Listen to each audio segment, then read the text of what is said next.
Hello, my name is Brett Writing. This is my first journal entry. It's for LED-510. So the assignment here is to find some articles in order to address some issues that may arise that concern the Federal Trade Commission. So I've uncovered a few articles that I would like to share. The first article that I have is from the New York Times. It talks about how the FTC fined Google $22.5 million for Safari privacy violations. This occurred in San Francisco. The Federal Trade Commission fined Google $22.5 million on Thursday to settle charges that it bypassed privacy settings. Apple Safari browser to be able to track users of the browser and show them advertisement and violated an earlier privacy settlement with the agency. The fine is the largest civil penalty ever levied by the Commission. So they've definitely been trying to crack down against different tech companies.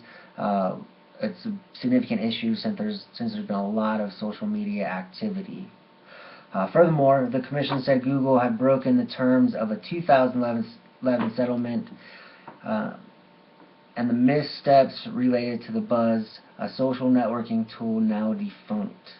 The Commissioner, J. Thomas Rosch, filed a dissenting statement because he said the Commission should not have accepted Google's denial of liability, which he called inexplicable. The next article I have here pertains to Time Warner Cable. It says here that they settled the FTC for credit rule violations. Time Warner Cable has settled with the Federal Trade Commission over accusation that company violated the new risk-based pricing rule, which requires companies to give notice to consumers who are provided less favorable service terms based on information of their credit reports. This occurred January 8th, 2014, and I retrieved this from Broadband DLS report. And according to an FTC announcement, Time Warner Cable failed to communicate clearly to users that had bad credit rating would require a deposit or upfront payment of the first month's bill. Time Warner Cable has to pay $1.9 million for a civil penalty. It's the first company to face penalties for violating this particular rule. So I found that rather interesting. Now, furthermore, as we've been doing some reading with the myths, and there were 9 of them for our assignment, right here I found with the National Association of Home Builders, the FTC fined deceptive energy efficiency and cost-saving claims. Right here, the person, or I should say the company, that didn't provide substantiated evidence or scientific claims is Edward Sumpolik. They do business such as Thermocool, an energy conservation specialist. They violated the FTC Act and the agency R-value rule and selling liquid coating and foil radiant barrier products. This advertising included false claims such as the R100 paint. It's a reflective coating that's designed to reduce wall and roof temperatures by 50 to 95 degrees. And apparently it saves 40 to 60% on the energy bill.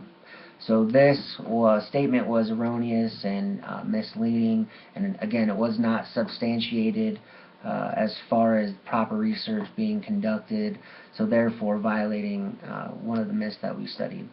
In addition to $350,000 as far as a civil penalty, the court order permanently prohibits him from making a claim about products, installation, value, or energy savings unless it's true, and based on the competent, reliable scientific evidence. So it's important that he follows. There was more than just myth number 3, myth number 4 that was not followed.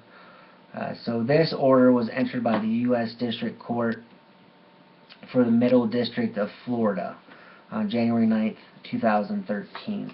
And lastly, I was to find an article that was relevant to my occupation, and so oftentimes I try to find students that can benefit by furthering their education and getting into their career field. Now, what the requirement for us is that we make phone calls, and we get warm leads because we are not allowed to pander and do any type of cold calling as it relates to education. However, we do contract out to companies, or we did, I should say, that use an auto dialer. And so I found something with FTC that settles with a telemarketer over robocalling violations. So they also had an auto dialer, and what happened is this auto dialer would reach clients that were on the do not call registry. So let me elaborate this a little bit more. Robocalls are telephone calls that use both computerized or auto dialer as computer-delivered pre-recorded messages receive a heightened level of scrutiny under various state and federal telemarketing laws. The FTC brought charges against Roy M. Cox Jr. and several related companies alleging violations of FTC's amended telemarketing sales rule, which is referred to as ATSR. The settlement required Cox to pay $1,100,000 for the violations, and he's no longer allowed to partake in any future telemarketing activity. Furthermore, it's stated here, the allegations and violations, the FTC charged Cox-related entities, quote, illegally name of their clients, names on consumers' caller ID displays when making their telemarketing calls. They use generic names instead, such as card services, credit services, or private office. So they called phone numbers on the National Do Not Call Registry and made pre-recorded sales calls to consumers without their consent.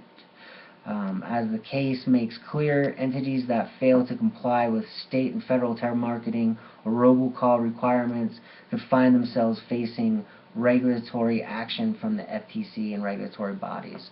So I went a little bit over as far as my time allotment. However, that concludes my journal entry and my findings, and it was a rather interesting assignment. So thank you.